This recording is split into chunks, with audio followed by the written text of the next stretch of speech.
Hello everyone, welcome back to our YouTube channel wealth unlimited. आज की इस video में हम बात करने वाले हैं rail Vikas Nigam limited, Indian railway finance corporation and GRSE के क्वार्टर वन स्टॉक रिजल्ट्स की, और जानेंगे क्या साथ ही साथ हमें इन स्टॉक्स में बाय, सेल या फिर होल्ड करना चाहिए।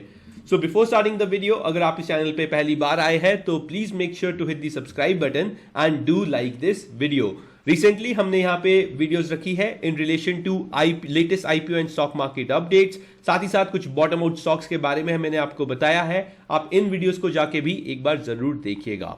चलिए अब बात करते हैं पहले स्टॉक की, जिसका नाम है रेल विकास निगम लिमिटेड। और आप देख सकते हैं जो आरवीएनएल है उसके जो स्टॉक्स है वो ईयर ऑन ईयर बेसिस पे आपको काफी अच्छा करते हुए दिखाई देंगे। सेल्स में कंपनी ने जंप देखा है 20% का, earning before income tax and depreciation में आपको 24% का जंप देखने के लिए मिलेगा। नेट प्रॉफिट कंपनी के ऑन ईयर बेसिस 15% से इंक्रीज हुए हैं एंड अर्निंग पर शेयर में भी आपको 15% का जंप देखने के लिए मिला है। नाउ द थिंग इज कि अगर आप सेम चीज को क्वार्टर ऑन क्वार्टर पे चेक करेंगे तो यहां पे थोड़ा सा आपको डिक्लाइन देखने के लिए मिलेगा in every aspect, right, whether it be net profit और earning per share.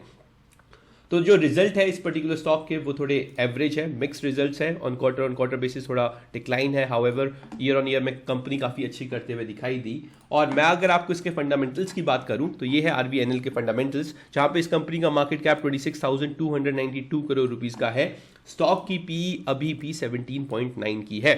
Now one of the major reason जो जितने भी पीएसयू स्टॉक्स थे उन्होंने एक मेजर रैली दिखाई पिछले कुछ सालों में, was the stocks under valuation. Okay, जितने भी पीएसयू स्टॉक्स थे वहां पे वैल्यूज बहुत ज्यादा दिख रही थी लोगों को एंड इन्वेस्टर्स को, एंड उन्होंने उन पर्टिकुलर स्टॉक्स को बाय करना स्टार्ट किया। With Modi government coming in, एक ऐसी चीज देखी गई जहां पे जो गवर्नमेंट सेक्टर के स्टॉक्स थे या गवर्नमेंट सेक्टर्स की कंपनी थी वहां पे उनका प्राइवेटाइजेशन, स्टेक सेल या फिर उनको ऑर्डर्स मिलना काफी ज्यादा हो चुके थे। Whether it be defence, whether it be railway sector, यहां पे एक काफी अच्छी वैल्यू अनलॉक होना स्टार्ट हो चुकी थी।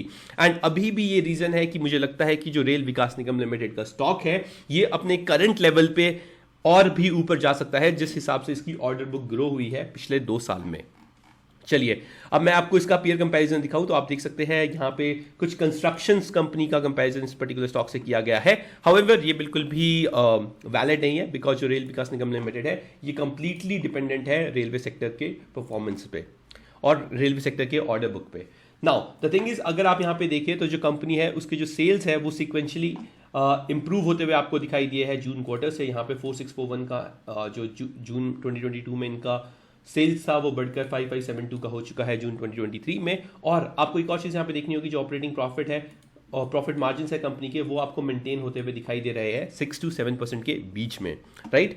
अगर बात करें हम कंपनी के नेट प्रॉफिट की, तो नेट प्रॉफिट है कंपनी का वो 2020 में 141 करोड़ रुपीस का था जून में, 2022 में 232 करोड़ रुपीस का हो गया, जून 2022 में 298 करोड़ रुपीस एंड जून 2023 में 343 रुपीस। तो आप देख सकते हैं अगर आप इसे एवरी जून क्वार्टर से कंपेयर करेंगे पिछले 3 सालों में तो आपको यहाँ पे एक मैसिव इंक्रीज देखने के लिए मिलेगा, जिसकी वजह से मुझे लगता है कि ये पर्टिकुलर स्टॉक को अपने करंट लेवल से ज्यादा फॉल नहीं करना चाहिए और ये स्टॉक आपको फिर से एक बार 52 वीक्स हाई टच करते हुए दिखाई दे सकता है। This is my personal opinion, right. आप देखेंगे प्रमोटर्स का जो स्टेक है वो 72.84 हो चुका है, पहले 78.20 का था। एफआईएस ने यहाँ पे इंक्रीज किया है स्टेक इन द जुलाई 2023, और साथ ही साथ आप देखेंगे जो पब्लिक है वहां पे भी आपको थोड़ा बहुत इंक्रीज देखने के लिए मिलेगा इस पर्टिकुलर शेयर होल्डिंग पैटर्न में। तो अब मैं सीधा लेके चलता हूं आपको आरपीएनएल के चार्ट पे, और ये है रेल विकास निगम लिमिटेड का चार्ट। जब हमने ये पर्टिकुलर स्टॉक डिस्कस किया था मैंने आपको बहुत बार बताया है कि ये पर्टिकुलर स्टॉक हम 45-50 से ट्रैक करते हुए आ रहे हैं। उसके बाद यहाँ पे भी मैंने आपको बताया था कि ये स्टॉक ब्रेकआउट दे चुका है ऑन द लेवल अबव 83, और वहाँ से इसने एक काफ़ी मैसिव रैली दिखाई थी for the level of 142। However 142 जाने के बाद ये पर्टिकुलर स्टॉक गिर गया था। एक बार मैं इस चार्ट को रिफ्रेश कर देता हूँ, just a minute. Okay, RVNL, so yes, तो आप देख सकते हैं 142 जाने के बाद ये स्टॉक गिर गया, उसके बाद इसने सपोर्ट बनाया 110 रुपए के आसपास। हाउएवर उसके बाद भी ये स्टॉक ऊपर गया था, इसमें अच्छी वॉल्यूम्स देखी गई थी, बट गवर्नमेंट की जो स्टेक सेल की न्यूज़ आई थी एंड उस स्टेक सेल में गवर्नमेंट ने बताया था कि जो कंपनी का स्टेक सेल होने वाला है वो होगा at a level of 119 rupees. तो मुझे लगता है कि 117 आपका एक स्ट्रिक्ट स्टॉप लॉस होना चाहिए अगर आप इस कंपनी में बने हो शॉर्ट टर्म के नजरिए से, और ये पर्टिकुलर स्टॉक आपको दोबारा से 143 150 के दर्शन करवा सकता है। वॉल्यूम्स काफ़ी अच्छी देखने के लिए मिलती है इस पर्टिकुलर स्टॉक में, और अगर मैं आपको डेली चार्ट पैटर्न भी दिखाऊं इस पर्टिकुलर स्टॉक का, तो आप देखेंगे यहाँ पे जो रेड कैंडल्स है वहाँ पे इतनी ज़्यादा आपको वॉल्यूम देखने के लिए नहीं मिलती है, और कम वॉल्यूम के साथ ही ये पर्टिकुलर स्टॉक अपने टॉप लेवल से गिरता है, which is again a positive sign. और डेली बेसिस पे यहाँ पे एक MACD क्रॉसओवर भी जल्दी आ सकता है, और अगर ये स्टॉक सस्टेन करता है 126 को थोड़े और दिन, तो यहाँ पे आपको एक मैसिव जंप देखने के लिए भी मिल सकता है RVNL के स्टॉक में। चलिए बात करते हैं नेक्स्ट स्टॉक की, जिसका नाम है IRFC, और ये है IRFC के रिजल्ट। आप देख सकते हैं कंपनी ने अच्छी ग्रोथ दिखाई है in terms of sales on year on year basis, and अगर आप सेम चीज़ देखेंगे ऑन क्वार्टर बेसिस में भी यहाँ पे earning before income tax and depreciation में इंप्रूवमेंट है। नाउ द थिंग इज कि जो नेट प्रॉफिट है कंपनी का वो आपको ईयर ऑन ईयर बेसिस में थोड़ा गिरता हुआ दिखाई देगा, और जो अर्निंग पर शेयर है वहाँ पे भी थोड़ी सी गिरावट दिखाई देगी, बट सिमिलरली ये चीज़ आपको क्वार्टर बेसिस पे इंप्रूव करते हुए दिखाई देगी। तो जो IRFC के रिजल्ट्स है वो थोड़े बेटर है इन कंपैरिजन टू RVNL, और अभी आप देखें तो जो IRFC का स्टॉक है वो ऑलरेडी ऑल टाइम हाई के पास ही ट्रेड करता हुआ आपको दिखाई दे रहा है, राइट। तो ये जो मैंने ट्रेंड लाइन बना रखी है, ये जो सपोर्ट है वो 38 का निकल के आता है, तो इसमें एक मेजर डाउनफॉल देखा जाएगा अगर ये स्टॉक 45 के बिलो जाता है। और अगर मैं इसी चार्ट को आपको डे में कन्वर्ट करके दिखा दूं तो आप देख सकते हैं after hitting a high of 52 rupees रफली, ये पर्टिकुलर स्टॉक अभी एक प्राइस एक्शन बनाने की तैयारी कर रहा है। तो मुझे लगता है कि ये जो पर्टिकुलर स्टॉक है ये अभी आपके लिए 48 on a short term basis, अगर आपका छोटा नज़रिया है तो 48 के नीचे नहीं जाना चाहिए। 48 के नीचे अगर ये ब्रेकडाउन दे देता है तो आपको जल्दी 45 एंड फर्दर 42 तक ये स्टॉक गिरता हुआ दिखाई दे सकता है। तो अगर आपके पास IRFC का स्टॉक है तो प्लीज़ इसमें आप बने रहे, और अगर आपको इसमें ब्रेकडाउन देखने के लिए मिलता है तो आप इससे एग्जिट करने के बारे में सोच सकते हैं बिलो द लेवल ऑफ 48।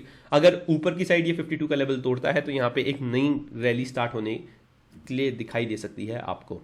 बात करूं स्टॉक के फंडामेंटल्स की तो आप देख सकते हैं 63,905 करोड़ रुपीस का मार्केट कैप है, स्टॉक की पी मात्र 10.2 है, राइट। तो अगेन यहाँ पे भी काफ़ी ज़्यादा वैल्यूएशंस है, काफ़ी ज़्यादा वैल्यू अनलॉक हो सकती है इस पर्टिकुलर स्टॉक में भी, और पिछले कुछ महीनों में ही स्टॉक आपको डबल होता हुआ भी दिखाई दिया है। तो ये पर्टिकुलर स्टॉक में मैं बुलिश हूँ, IRFC में एज वेल। आपको शॉर्ट टर्म में थोड़े बहुत जिटर्स देखने के लिए मिल सकते हैं, हाउएवर अगर आपका लॉन्ग टर्म का नज़रिया है तो डेफिनेटली अभी के लिए आप इस पर्टिकुलर स्टॉक को होल्ड कर सकते हैं जब तक ये अपने सपोर्ट्स को रिस्पेक्ट कर रहा है। कंपनी अगर आप देखें तो सेल्स में काफ़ी अच्छा इंप्रूवमेंट दिखा है जून 2020 से 3,669 करोड़ रुपीस का जो इनका सेल्स था वो बढ़कर 6,679 करोड़ रुपीस हो गया है, ऑलमोस्ट ग्रोन बाय 80%। अगर आप ऑपरेटिंग प्रॉफिट मार्जिन्स देखें तो इनके 100% 99 to 100% के ऑपरेटिंग प्रॉफिट मार्जिन्स निकल के आते हैं। कंपनी का जो एक मेजर डाउनफॉल है वो है कंपनी का इंटरेस्ट पोर्शन। जो कंपनी के पास डेट है वहाँ पे कंपनी बहुत ज़्यादा इंटरेस्ट पे कर रही है, जिसकी वजह से आपको इनका प्रॉफिट भी हिट होता हुआ दिखाई दे रहा है। तो यही एक मैसिव रीज़न है कि जो कंपनी का प्रॉफिट है वहाँ पे आपको थोड़ा सा डेंट देखने के लिए मिल रहा है because of the high debt issue. अगर ये चीज़ सॉल्व हो जाए, अगर कंपनी डेट कम कर ले तो देयर आर चांसेस कि जो कंपनी है वो आने वाले सालों में और भी अच्छा कर सकती है। यहाँ पे आप देखिए तो जो प्रोमोटर्स है उनका स्टेक 86.36 है अगेन। तो ऐसा हो सकता है कि जल्द ही गवर्नमेंट एक न्यूज़ ले आए जहाँ पे आपको बता दिया जाए कि IRFC में भी OFS आने वाला है, तो आपको ये स्टॉक ऊपर के लेवल से पिटता हुआ दिखाई दे सकता है। तो आपको इन स्टॉक्स में नज़र बनाए रखनी है गवर्नमेंट के न्यूज़ पे। साथ ही साथ आप देखेंगे FIS ने यहाँ पे थोड़ा सा स्टेक डिक्रीज़ किया है, DIS ने यहाँ पे थोड़ा सा स्टेक डिक्रीज़ किया है, और पब्लिक के पास थोड़ा सा स्टेक यहाँ पे बढ़ता हुआ दिखाई दिया है। नाउ ये जो स्टॉक्स है, जितने भी PSU रिलेटेड स्टॉक्स है, ये थोड़ा न्यूज़ ड्रिवन स्टॉक्स होते हैं, तो फंडामेंटल्स के साथ साथ आपको न्यूज़ पे भी नज़र रखनी होगी। आप देख सकते हैं ये IRFC का चार्ट जो मैंने आपके साथ डिस्कस कर दिया है, और आने वाले टाइम पे मुझे लगता है कि ये पर्टिकुलर स्टॉक जल्दी आपको 60 तक के लेवल्स देकर जा सकता है। लास्ट स्टॉक की बात करें जिसके रिजल्ट मुझे पर्सनली काफ़ी अच्छे लगे हैं, वो है garden reach ship builders, SGRSC का स्टॉक है। और आप देखेंगे जो ईयर ऑन ईयर बेसिस है 30% का सेल्स जंप, एबिटा का 38% और नेट प्रॉफिट में 53 एंड अर्निंग पर शेयर में 53% का जंप आपको देखने के लिए मिला है। नाउ ये चीजें आपको ईयर ऑन ईयर बेसिस पे तो देखने के लिए मिली है, but quarter on quarter basis में भी यहां पे एक मैसिव जंप देखने के लिए मिला है आपको इस पर्टिकुलर स्टॉक में, विच इज वेरी कमेंडेबल। और अगर मैं आपको सीधा इस स्टॉक के फंडामेंटल्स के बारे में बताऊं तो ये जो कंपनी है करंट मार्केट प्राइस चल रहा है 582 रुपीज और स्टॉक का पी है 26.2 रुपीज का। मुझे लगता है कि आने वाले टाइम पे ये पर्टिकुलर स्टॉक और भी अच्छा कर सकता है, जिस हिसाब से इसके ऑर्डर बुक्स ग्रो हुए हैं, जिस हिसाब से इसने रिजल्ट्स पेश किए हैं, ये पर्टिकुलर स्टॉक आपको जल्द ही अपना ऑल टाइम हाई टच करता हुआ दिखाई दे सकता है। Debt to equity marginally है 0.22 की, which is again a very positive sign. और साथ ही साथ आप इसके पीयर कंपेरिजन करेंगे तो मेजगांव डॉक ऑलरेडी काफी बड़ा रन अप दे चुका है और साथ ही साथ कोचिन शिपयार्ड भी ऑलमोस्ट सिमिलर ही रेंज पे आपको ट्रेड करता हुआ दिखाई देगा, राइट। कंपनी के अगर आप सेल्स की बात करें तो आप देखिए कंपनी ने हाईएस्ट एवर सेल्स रिकॉर्ड किए हैं 756 करोड़ रुपीस के। सिमिलरली अगर इसे जून 2020 से कंपेयर करेंगे तो यहाँ पे आपको 7 फोल्ड्स जंप होता हुआ दिखाई देगा।